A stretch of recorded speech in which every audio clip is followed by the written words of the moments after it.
I want you to think of your very earliest memory. Take a moment and go to the way backs of your mind. What is the earliest memory that you can recall? Think about how old you were. Chances are you were probably around the age of 2.5 to 3.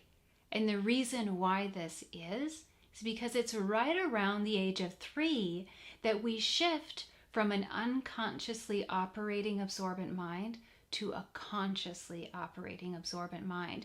And this makes recalling memories possible.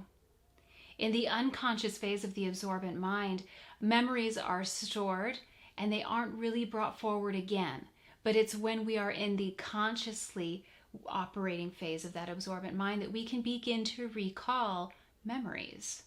This shift to the conscious absorbent mind happens around the age of 3 and it operates until around the age of 6. This is a very gradual shift that is facilitated by both the will and the hands of the child. And what we'll see is that now we have a child that is showing interest in some things or preference in experiences in some things and then not in others.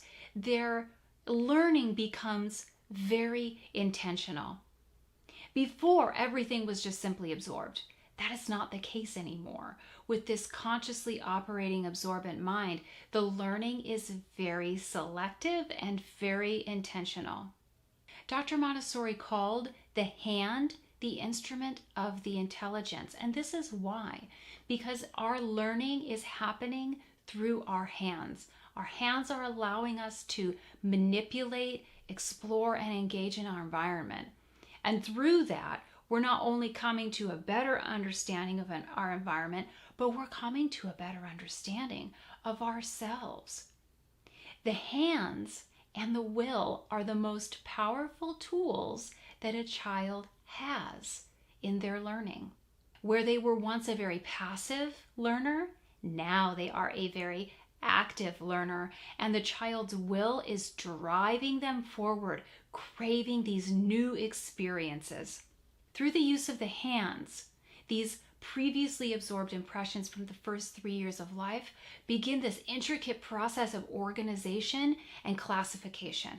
I want to bring up that this absorbent mind is not strictly operating in just a conscious fashion. There still is an element to this unconscious operation that remains until around the age of 6. Dr. Montessori knew that the child in the first 3 years of life really needed to be in the home. This was the best prepared environment for this child. Now the child of 3 to 6 required something different. This is what helped her to design the very first children's house.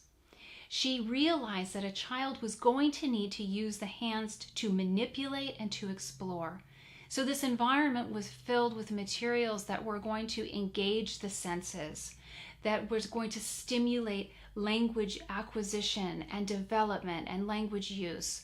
There were opportunities for the refinement of large and small motor movement. There was also a social community in the children's house, and the environment was filled with the culture of the children that lived within it. This is a huge support to that important process of adaptation that this child is progressing through. The absorbent mind is hallmarked by a child making choices about their experiences and then staying with those experiences long enough for sufficient information to be received. Now, while in the first phase of the absorbent mind, the child was quite active, there was no discrimination in the information that was being taken in. In the second phase of the absorbent mind, the learning is very intentional. The child is seeking experiences that interest them. Next, we're going to talk about how the absorbent mind aids in the development and the life of the child.